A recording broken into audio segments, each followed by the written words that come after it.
हैवान जो लड़कियों को बनाता था अपना निशाना, जिसने पार की हैवानियत की सारी हदें। जी हाँ, वो था लंदन का खूंखार serial killer Jack the ripper.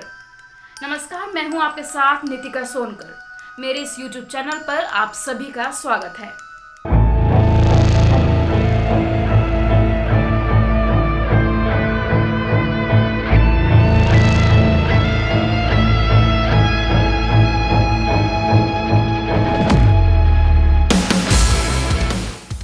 साल 1888 लंदन में एक सीरियल किलर का खौफ पसरा हुआ था।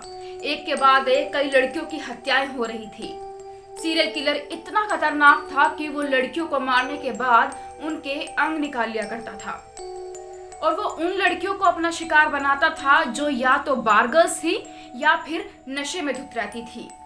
आखिर कौन था ये सीरियल किलर और कत्ल करने के पीछे उसका मकसद क्या था?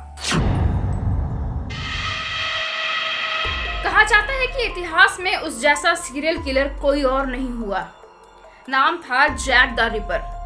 लेकिन ये क्यों इन बार गर्ल्स की हत्या कर रहा था?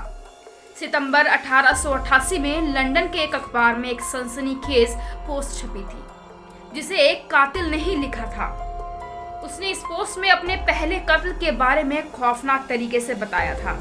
उसने ये भी बताया कि वो और भी हत्याएं करने वाला है।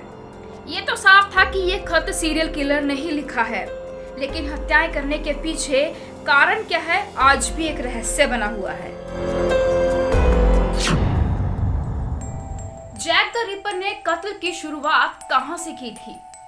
उसका पहला शिकार कौन था और वो कैसे कत्ल जैसे संगीन जुर्म को अंजाम देता था?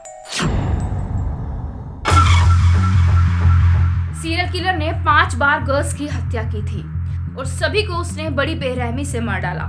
पहले उसने गर्दन को तेज धारदार हथियार से रेता और फिर उनके साथ हैवानियत की। सबसे पहला कत्ल उसने 31 अगस्त 1888 को किया। उसने मैरी निकोलस की बेरहमी से हत्या कर दी। इसी कत्ल के बाद अखबार में उसका पत्र प्रकाशित हुआ जिसमें उसने इस हत्या के बारे में बताया और इसके साथ ही और भी हत्याएं करने की बात कही थी।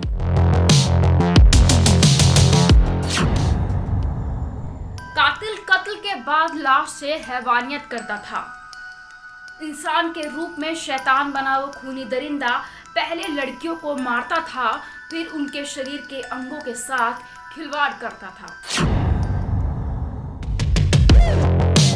जैक द रिपर बार बालाओं की हत्या करने के बाद उनके साथ हैवानियत की सारी हदें पार करता था। वो उन्हें मारकर उनके प्राइवेट पार्ट्स को निकाल लेता था। कई बार तो उसने प्राइवेट पार्ट्स को चाकुओं से भी गोद डाला था।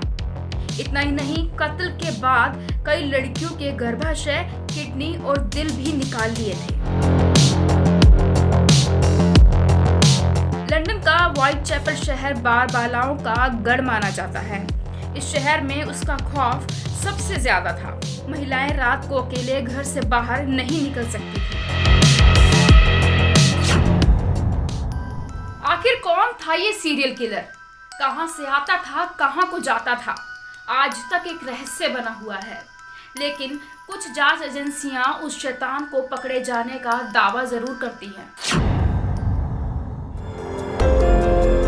सीरियल किलर कहां से आता था, कहां लापता हो जाता था, ये आज तक नहीं पता चल पाया है। कई महिलाओं ने बताया कि वो हमेशा चमड़े का एप्रन पहनकर आता था। कुछ वक्त बीता नहीं कि अखबार में फिर से खबर छपी कि सीरियल किलर वापस आ गया है।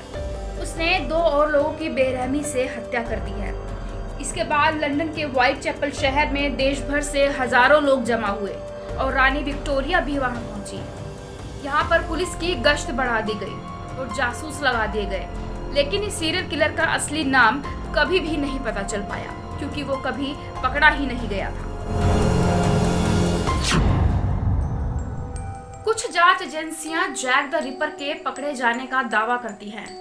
उन्होंने डीएनए सैंपल के आधार पर हत्याओं का खुलासा किया था। बताया जाता है कि सीरियल किलर ने जिन लोगों को मारा उनका डीएनए एक नाई के डीएनए से मैच हुआ था। कहा जाता है कि डीएनए सैंपल 23 साल के एक नाई से मैच हुआ था जिसका नाम था एरन कॉस्मिस्की। वैज्ञानिकों ने 2 साल पहले यह दावा किया कि ये डीएनए एरन के डीएनए से पूरी तरह से मैच करता है। वही वैज्ञानिकों का ये भी कहना है कि हत्यारे के भूरे बाल और भूरी आंखें थी। उनका कहना है कि हमारे पास सबूत हैं जो उस हत्यारे से मैच करते हैं।